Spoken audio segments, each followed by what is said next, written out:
attempt to share another perspective which I've developed from a mix of post-traumatic growth and self-understanding. My name is Rob, and this is my channel. So my video today comes from this guy here. His name is Mark. He has run a channel called Why I Hate the World. If you haven't already, go ahead and like, subscribe. Again, I have a Patreon.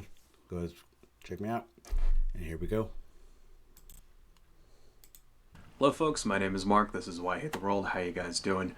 So what is the bigotry of low expectations? This is a term that I hear a lot from conservatives out there in the internet and on TV. Ben Shapiro, for example, Candace Owens, stuff like that. And what does it basically mean? Stuff like that? People like that. Go ahead. Well, it's essentially just a way of justifying. Essentially, basically, so you don't know what it means. So you're summarizing already. So if you actually want to say what it is, you'll say what it is. Let's go back here. A way of justifying a right-wing position on programs, social programs, and efforts that are used to help people, in particular, help people with lower classes who don't have access to, wealth and education, stuff like that.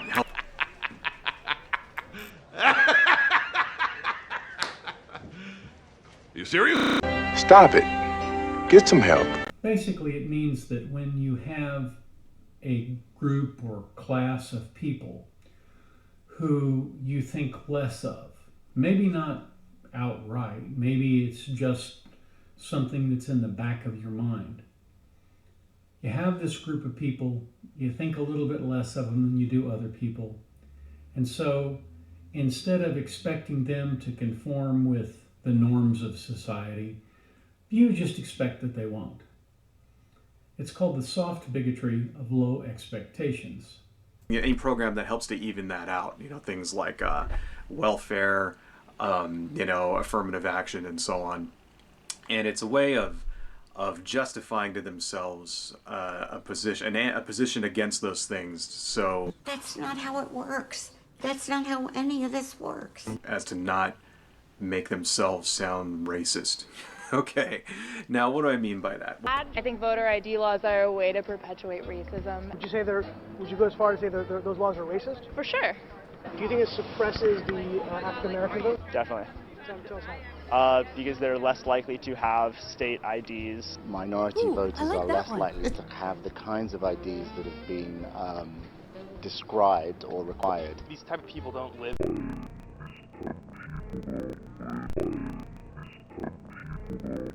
It was at this moment that he knew. He fucked up. In areas with easy access to DMVs or other places where they can get identification. For black people to go online. Well, I feel like they don't have the knowledge of how it works. For most of the communities, they don't really know what is out there just because they're not aware or they're not informed. So for example, there was Candace Owens, and she was on Dave Rubin's show on having an interview, right? And she was talking about welfare, right? And how it's a trap, a generational trap, right? And that's kind of a conservative talking point which has no basis in fucking reality, No! God, please, no! No! No! I like to pretend that once you get on welfare, you never get off, like somehow that $250 or whatever that you get per month, is enough to keep you from having to get a job. Right? Seriously, what the fuck are you doing?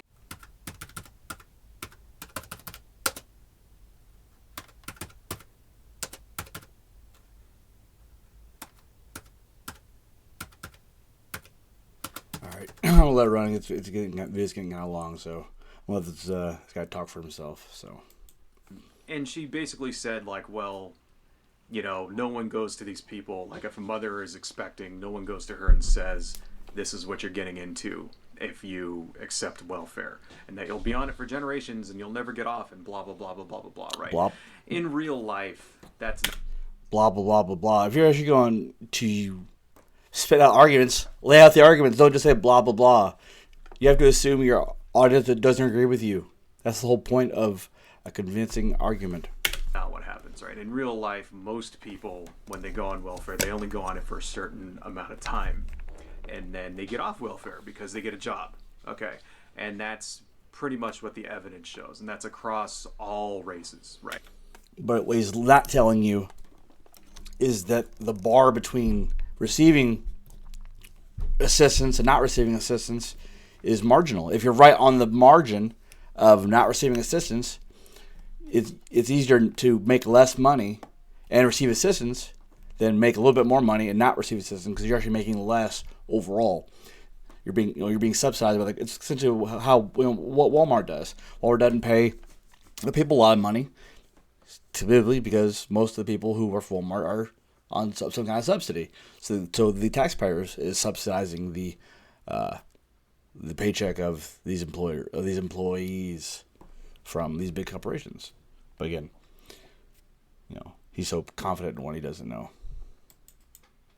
Socrates said the only true wisdom is knowing when you know nothing. But that's not actually easy for humans to do, because our brains want us to think that we are awesome. Cognitive bias at work, and it inspired 2 psychologists to create some experiments to understand it better.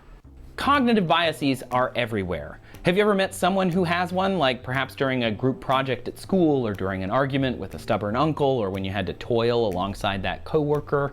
You know the one I'm talking about. Somebody who believed they knew things, but really they didn't. Believing you know something you don't is called the Dunning-Kruger Effect. It's named for the 2 psychologists who, upon hearing about Wheeler's bank robberies, formulated a set of experiments to determine if Wheeler's juice beliefs were due to some kind of cognitive bias.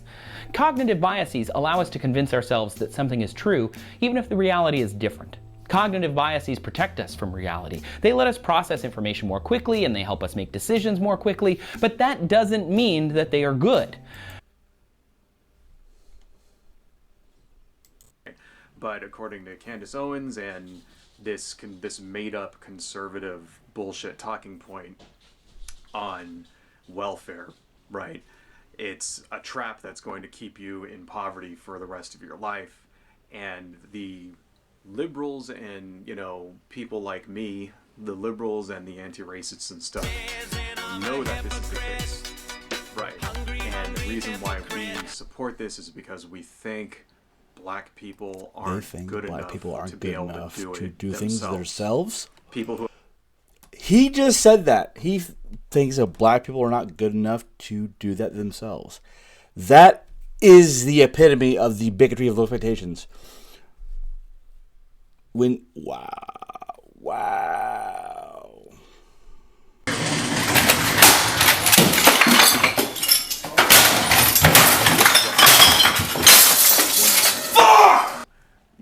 You don't think, you want to help these guys. You don't think that they're smart enough to do it themselves, so you want to help them. I've fallen, and I can't get up. Which is, and if you really think about that, that's a extremely cynical and just ridiculous way to... If it can be looked at that way, it has to be looked at that way. You can't just say it's cynical and it's absurd, so you can't look at it, so you can't even think of it. That's the whole point. You have to expect the absurdity. Think about it. If you see somebody, if you're walking down the street and you see a guy, in a ditch, trying to crawl out of the ditch, maybe he's injured or something, do you say, I'm not going to help you get out of that ditch because I don't want to give you the impression that I think you can't do it yourself? Do you say that to him? That's bullshit. No, that's... Again, the argument's bullshit. So you're implying that you have white savior syndrome. You have a white savior complex.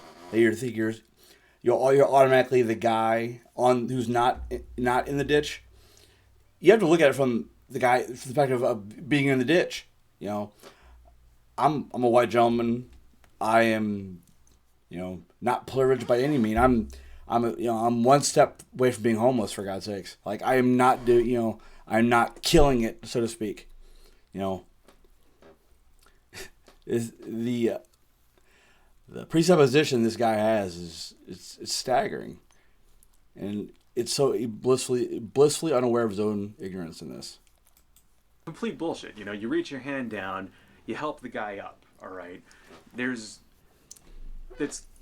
ridiculous. It's ridiculous, and it's a very, very convoluted, non-logical way of even thinking about it. Yeah, and but it's your argument, dude. So why'd you like even bring it up if it's your argument? It's not convoluted. They just made it up because they need some kind of defense, right?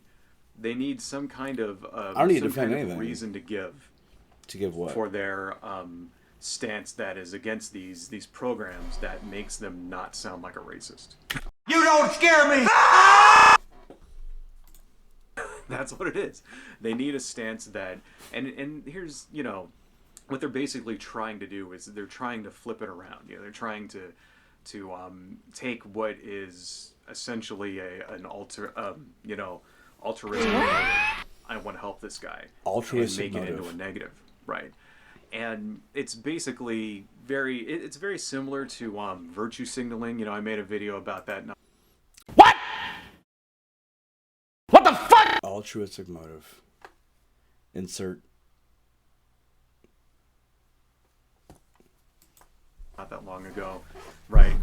Basically the same kind of thing. It's saying, oh, you don't really want to help this guy. You know, you're only doing it because you think that he's less than you. And it's total fucking horseshit. It's total, complete, and utter horseshit. And it's, you know, it's basically the product of a bankrupt ideology, right? You know, you don't help people because Marxism you is think that they're bankrupt. beneath you. You know, if you really think someone's beneath you, you don't help them at all. In fact, you push them down even further, which is exactly the result that you get from a lot of conservative policies, right? So don't feed me this fucking shit that, you know, somehow because I think, you know, certain people out there who are poor need help going to school or need help buying food or need help buying, you know, paying their rent, that somehow I think they're beneath me. That's complete and total utter horseshit. Hey, that's pretty good.